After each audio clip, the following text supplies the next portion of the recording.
അഹങ്കാരമരുത്. അഹങ്കാരം വിനാശകരമാണ്. നമസ്കാരം. പാലാഴിയിലേക്ക് എല്ലാവർക്കും ഹൃദയം നിറഞ്ഞ സ്വാഗതം. വിദ്യാവിനയ സമ്പന്ന ധർമ്മേ ബുദ്ധി പ്രതിഷ്ഠിത അഹങ്കാര വിനാശായ നമോ നിത്യം രഘുത്തമേ.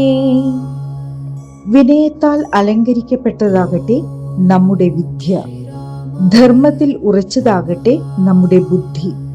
അഹങ്കാരത്തെ നശിപ്പിച്ച് ധർമ്മത്തിന്റെ പാതയിൽ നയിക്കുന്ന രഘുകുല ശ്രേഷ്ഠനായ ശ്രീരാമന് നമസ്കാരം.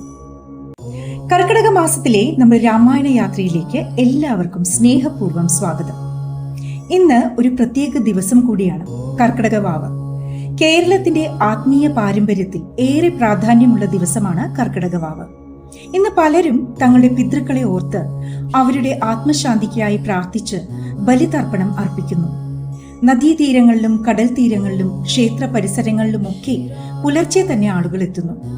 അരി, എള്ള്, ജലം തുടങ്ങിയവ ഉപയോഗിച്ച് പിതൃക്കൾക്കായി അർപ്പിക്കുന്ന ഈ ബലി വെറും ഒരു ആചാരം മാത്രമല്ല, നമ്മെ ഈ ലോകത്തേക്ക് കൊണ്ടുവന്നവരോടുള്ള നന്ദിയുടെ പ്രകടനം കൂടിയാണ്. നമ്മുടെ ജീവിതത്തിന് പിന്നിൽ നിൽക്കുന്ന ഒരു വലിയ സത്യം: നാം ഒറ്റയ്ക്കല്ല. നമ്മുടെ മാതാപിതാക്കളും മുത്തശ്ശന്മാരും മുത്തശ്ശിമാരും നമ്മുടെ മുൻ തലമുറകളും അവരുടെ സ്നേഹവും ത്യാഗങ്ങളും തന്നെയാണ് നമ്മുടെ ജീവിതത്തിന്റെ വേരുകൾ. അവരെ ഓർക്കുന്ന ദിവസമാണ് കർക്കിടക വാവ്. കേരളത്തിലെ ചില പാരമ്പര്യങ്ങളിൽ കർക്കിടക വാവ് ബലിയെ പരശുരാമനുമായി ബന്ധിപ്പിക്കുന്ന ഒരു ഐതിഹ്യവുമുണ്ട്.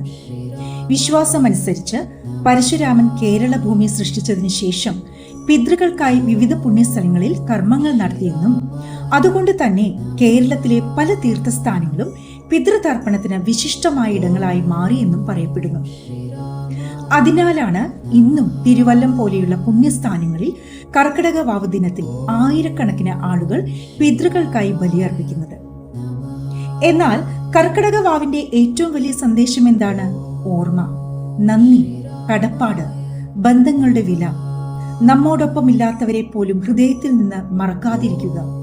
ഇന്ന് നാം പിതൃക്കളെ ഓർക്കുന്ന ഈ പ്രത്യേക ദിവസത്തിൽ നമ്മുടെ ഇന്നത്തെ രാമായണ ചിന്തയിലേക്കും അതിന് വളരെ ആഴത്തിലുള്ള ഒരു ബന്ധമുണ്ട്. കാരണം ഇന്നത്തെ വിഷയം കൂടിയാണ് ഓർമ്മിക്കേണ്ട ഒരു അവസാന ഉപദേശം. ഇന്നലെ നാം രാമരാവണ യുദ്ധത്തെക്കുറിച്ച് സംസാരിച്ചു. ധർമ്മവും അധർമ്മവും തമ്മിലുള്ള പോരാട്ടത്തിൽ അവസാനം വിജയിക്കുന്നത് ധർമ്മമാണെന്ന് രാമായണം നമ്മെ പഠിപ്പിച്ചു.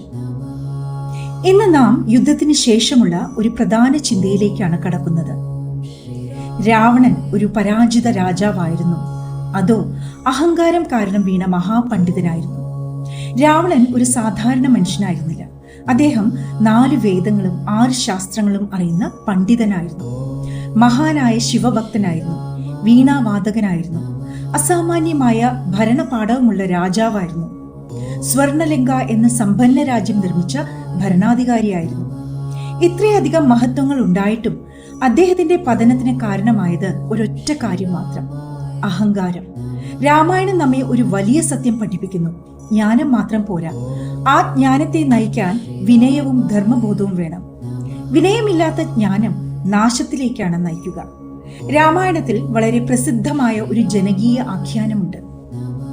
യുദ്ധം അവസാനിച്ചപ്പോൾ ശ്രീരാമൻ ലക്ഷ്മണനോട് പറഞ്ഞു, രാവണൻ മഹാപണ്ഡിതനാണ്, പോയി അദ്ദേഹത്തിൽ നിന്നും അവസാന ഉപദേശം കേട്ടുവരും. ലക്ഷ്മണൻ ആദ്യം രാവണന്റെ തലയ്ക്കൽ നിന്നു. രാവണൻ മിണ്ടിയില്ല. തിരിച്ചു വന്നപ്പോൾ ശ്രീരാമൻ പറഞ്ഞു, ഒരു ഗുരുവിന്റെ പാദങ്ങൾക്കരികിൽ നിന്നാണ് ജ്ഞാനം സ്വീകരിക്കേണ്ടത്. ലക്ഷ്മണൻ വീണ്ടും ചെന്നു. വിനയത്തോടെ നിന്നപ്പോൾ രാവണൻ പറഞ്ഞുവെന്നാണ് ആഖ്യാനം: നല്ല കാര്യങ്ങൾ ഒരിക്കലും നാളത്തേക്ക് മാറ്റിവെക്കരുത്, ചീത്ത കാര്യങ്ങൾ കഴിയുന്നത്ര വൈകിക്കണം. ഈ കഥ വാൽമീകി രാമായണത്തിലില്ല, എന്നാൽ അതിൽ അടങ്ങിയിരിക്കുന്ന ജീവിത പാഠം വളരെ വിലപ്പെട്ടതാണ്. ഇന്നത്തെ കർക്കിടക വാവിന്റെ സന്ദേശവുമായി ചേർത്ത് നോക്കുമ്പോൾ നമുക്ക് സ്നേഹിക്കേണ്ടവരെ സ്നേഹിക്കാൻ വൈകിക്കരുത്, നമ്മോട് കൂടെയുണ്ടായിരുന്നവരെ ഓർക്കാൻ വൈകിക്കരുത്, പറയാനുള്ള നല്ല വാക്കുകൾ പറയാൻ വൈകിക്കരുത്, ക്ഷമിക്കേണ്ടവരോട് ക്ഷമ ചോദിക്കാൻ വൈകിക്കരുത്. കാരണം നാളെ എന്നത് നമ്മുടെ കൈകളിലുള്ളതല്ല. രാവണന്റെ ജീവിതം നോക്കൂ. വിഭീഷണൻ ഉപദേശിച്ചു, മാരീചൻ മുന്നറിയിപ്പ് നൽകി, മണ്ഡോദരി അപേക്ഷിച്ചു, കുംഭകർണൻ പോലും സത്യം പറഞ്ഞു. എന്നാൽ അഹങ്കാരം കാരണം രാവണൻ ആരുടെയും വാക്ക് കേട്ടില്ല. അവസാനം നഷ്ടമായത് രാജ്യവും കുടുംബവും ജീവിതവും. ഈ കർക്കിടക വാവ് ദിനത്തിൽ നമ്മുടെ പിതൃക്കളെ ഓർക്കുമ്പോൾ ഒരു കാര്യം കൂടി ഓർക്കാം. ജീവിച്ചിരിക്കുന്ന മാതാപിതാക്കളെ സ്നേഹിക്കാൻ വൈകിക്കരുത്. അവരോട് സംസാരിക്കാൻ വൈകിക്കരുത്. അവരെ ചേർത്തു പിടിക്കാൻ വൈകിക്കരുത്. അവരുടെ മനസ്സിലുള്ളത് കേൾക്കാൻ വൈകിക്കരുത്. കാരണം ഒരു ദിവസം നമ്മൾ അവരെ ഓർക്കുന്നത് ബലിതർപ്പണത്തിന്റെ സമയത്ത് മാത്രമാകരുത്. അവർ ജീവിച്ചിരിക്കുമ്പോൾ തന്നെ അവർക്ക് നമ്മുടെ സ്നേഹം അനുഭവിക്കാൻ കഴിയണം. ഇതാണ് ഇന്നത്തെ കർക്കിടക വാവിന്റെ ഏറ്റവും ഹൃദയസ്പർശിയായ സന്ദേശങ്ങളിലൊന്ന്. ഈ സന്ദർഭത്തിൽ ഭാഗവത പുരാണത്തിലെ ഒരു സംഭവം ഓർക്കാം. ശിശുപാലൻ ശ്രീകൃഷ്ണനെ എപ്പോഴും അപമാനിക്കുമായിരുന്നു. നിരവധി അവസരങ്ങൾ ശ്രീകൃഷ്ണൻ അദ്ദേഹത്തിന് നൽകി. പക്ഷേ ശിശുപാലൻ തന്റെ അഹങ്കാരം ഉപേക്ഷിച്ചില്ല. ഒടുവിൽ സ്വന്തം പ്രവൃത്തികളുടെ ഫലം അനുഭവിക്കേണ്ടി വന്നു. ഈ കഥയും രാവണന്റെ ജീവിതവും ഒരേ സന്ദേശമാണ് നൽകുന്നത്. ദൈവം അവസരങ്ങൾ നൽകും, പക്ഷേ അവ ഉപയോഗിക്കേണ്ടത് മനുഷ്യനാണ്.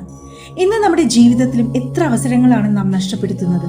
നാളെ തുടങ്ങാം, പിന്നീട് തുടങ്ങാം, സമയമുണ്ടല്ലോ ഇങ്ങനെ പറഞ്ഞ് നല്ല തീരുമാനങ്ങൾ മാറ്റിവെക്കുന്നു. അതേസമയം കോപം പ്രകടിപ്പിക്കാൻ, മറ്റുള്ളവരെ വേദനിപ്പിക്കാൻ, തെറ്റായ തീരുമാനങ്ങൾ എടുക്കാൻ നാം ഒരു നിമിഷം പോലും വൈകിക്കാറില്ല.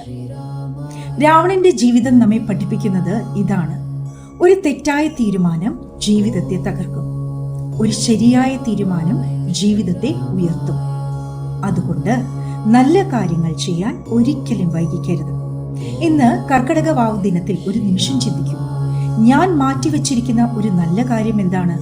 ഒരു ക്ഷമാപണമോ, ഒരു സ്നേഹവാക്കോ, ഒരു നല്ല ശീലമോ, ഒരു പ്രാർത്ഥനയോ, ഒരു സേവനമോ, അത് ഇന്ന് തന്നെ ആരംഭിക്കൂ. ഇന്നത്തെ വീഡിയോ അവസാനിപ്പിക്കുന്നതിന് മുമ്പ് ഒരു ചെറിയ പ്രതിജ്ഞ എടുക്കാം.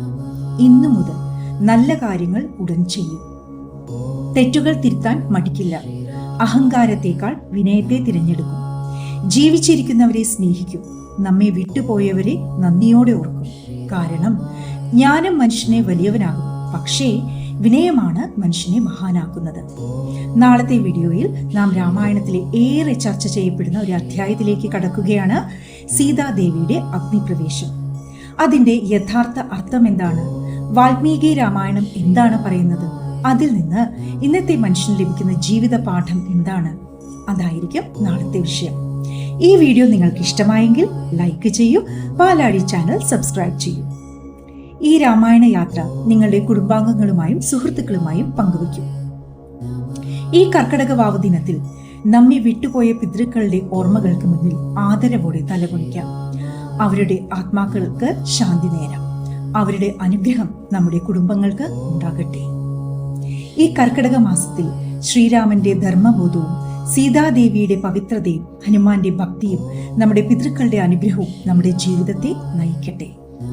സർവേ പിതര ശാന്തിം പ്രാപ്നുവന്തു സർവേ ഭവന്തു സുഖിനഃ. ജയ് ശ്രീരാം. നന്ദി, നമസ്കാരം.